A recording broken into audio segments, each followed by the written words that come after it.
Terima kasih Anda masih bersama kami di Sapa Indonesia Malam. Saudara, terbunuhnya El Mencho, pemimpin kartel narkotika oleh tentara pemerintah, kekerasan meletus di berbagai penjuru Meksiko. Di Puerto Vallarta, negara bagian Jalisco, kepulan asap masih terlihat membumbung tinggi.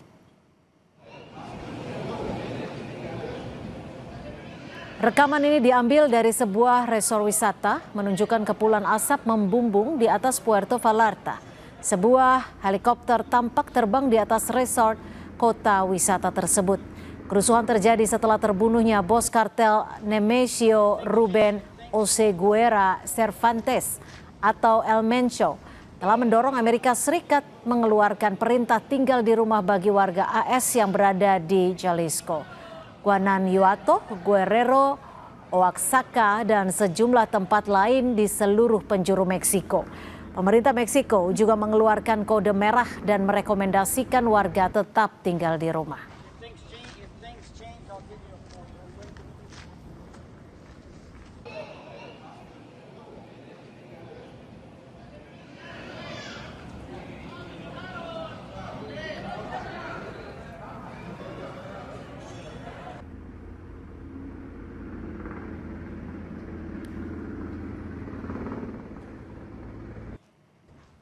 Dan untuk membahas kerusuhan yang terjadi di Meksiko serta mengetahui seberapa besar pengaruh kartel narkoba di Meksiko, kita akan membahasnya dengan Prof. Susi Sudarman, Ketua Pusat Kajian Wilayah Amerika Universitas Indonesia. Selamat malam Prof. Susi. Kalau Anda melihat dari apa yang terjadi di Meksiko saat ini setelah terbunuhnya El Mencho, apa sebenarnya dampak paling luas selain kerusuhan terkait dengan peristiwa ini? Tentunya kalau kita mau melihat, kita melihat siapa yang perpetratornya, yaitu Donald Trump sendiri. Artinya Donald Trump memang ingin menunjukkan kepada masyarakat Amerika bahwa dia muscular gitu. Dia ikut intervensi dalam soal pengamanan intrusi dari narkoba dari Meksiko. Jadi kalau melihat itu, yang penting pesan Donald Trump kepada rakyatnya, tapi sebetulnya itu yang dilakukan adalah intervensi kepada sebuah negara berdaulat, dan pemerintah Meksiko dituduh oleh rakyatnya bahwa dia bekerja sama bersama Amerika Serikat untuk mengizinkan intervensi ini. Artinya Anda ingin mengatakan bahwa ini sebenarnya intervensi terbuka, bukan intervensi terselubung melalui badan intelijen hanya untuk memberikan informasi keberadaan kartel?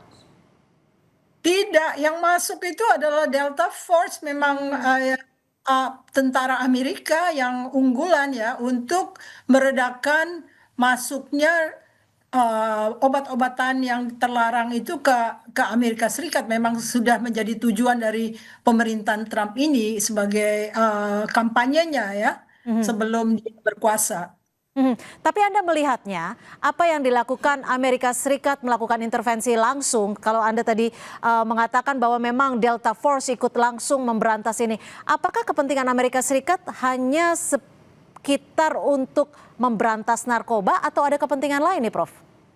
Kepentingan lain adalah mendekati pemilu November dan juga mendekati pidato State of the Union Donald Trump. Jadi dia membutuhkan gambaran bahwa dia muscular, dia penuh otot dan akan menyerbu kalau dibutuhkan gitu. Jadi itu perlu untuk menegakkan otoritasnya dia pada saat dia berpidato untuk State of the Union. Karena orang-orang tadinya takut bahwa dia akan menyerang Iran untuk ini, tapi ternyata masalah kecil ini cukup untuk menunjukkan bahwa dia muscular gitu loh. Prof. Susi, kalau dengan strategi membunuh ataupun menghilangkan nyawa El Mencho ini, menurut Anda apakah memang efektif dan apakah dampak dari menghilangkan El Mencho ini sudah ada di bayangan pemerintah Meksiko dan juga Amerika Serikat bahwa Meksiko sekarang bisa dikatakan dalam kondisi ricuh? Untuk Sheinbaum dari Meksiko ya, dia kewalahan mungkin dengan kartel ini yang sudah merajalela sebelum dia berkuasa ya. Jadi dia juga berharap bahwa bantuan Amerika Serikat yang kebetulan memenuhi kepentingan Donald Trump itu akan banyak membantu Meksiko, karena siapa lagi yang bisa melakukan pembersihan kecuali dengan Delta Force misalnya, ini kan benar-benar efektif karena mereka benar-benar diserbu dan dibunuh ya kepalanya. Mhm. Tapi kalau Presiden Sheinbaum sendiri menurut Anda kewalahan dan apakah peristiwa ini, kerusuhan ini akan terus berlanjut dan justru merugikan masyarakat Meksiko sendiri? Tergantung seberapa jauh rasa ketidakpuasan rakyat kepada kartel-kartel ini benar-benar tercermin dalam pembiaran. Maksudnya dibiarkan saja mereka diserbu oleh tentara Meksiko. Tapi sekarang masalahnya kartel itu juga menggunakan tentara Meksiko untuk melindungi diri mereka. Jadi ini semacam perang saudara tapi terselubung dan itu berkisar mengenai masalah drug addiction ya dan underground economy. Tapi artinya apakah dengan dibunuhnya pimpinan kartel El Mencho ini memang ada kesepakatan antara pemerintah Meksiko dan juga pemerintah Amerika Serikat untuk melakukan penyergapan? Sebenarnya kepentingan politik dari masing-masing negara ada tidak di sini? Sebetulnya Meksiko kan agak bertentangan dengan Donald Trump mengenai masalah Kuba ya. Betul. Sheinbaum membela Kuba, tapi dengan adanya kepentingan bersama mungkin dimaksudkan siapa tahu kita jadi berteman untuk satu tujuan yang sama ya. Dan dia dengan sendirinya membantu Donald Trump untuk menunjukkan bahwa dia muscular enough untuk sebelum dia berpidato di depan Kongres. Jadi kalau misalnya Donald Trump berterima kasih juga bahwa Sheinbaum membantu dia, mungkin dengan demikian bisa lebih mendekati mengenai soal-soal yang mereka ricuh yaitu soal Kuba. Oke, Prof. Susi, kalau memang ada campur tangan terang-terangan istilahnya intervensi Amerika Serikat untuk memberantas kartel narkoba di Meksiko dan juga intervensi langsung terkait dengan intelijennya, apakah ini bisa mengikis kedaulatan pemerintahan Meksiko sendiri? Kalau orang memerintah kan dia nggak peduli, dia pedulinya adalah dia tetap memerintah. Sebenarnya secara logika sekarang hukum internasional sudah tidak berlaku. Lalu kalau yang terjadi saat ini, masyarakat kan juga diminta, masyarakat Meksiko maksud kami juga diminta untuk tetap berada di rumah untuk menjaga diri mereka. Apakah ini artinya kebebasan masyarakat sangat terganggu dengan operasi yang dilakukan pemerintah Meksiko dan juga Amerika Serikat?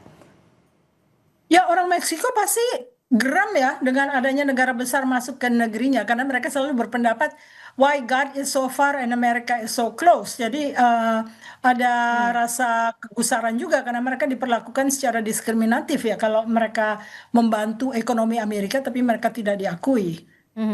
Prof. Susi, kalau melihat ataupun memprediksi dampaknya, akan seberapa besar dampak dari kericuhan, kerusuhan yang terjadi di Meksiko saat ini bagi Meksiko sendiri? Mungkin salah satunya adalah tuan rumah di Piala Dunia 2026.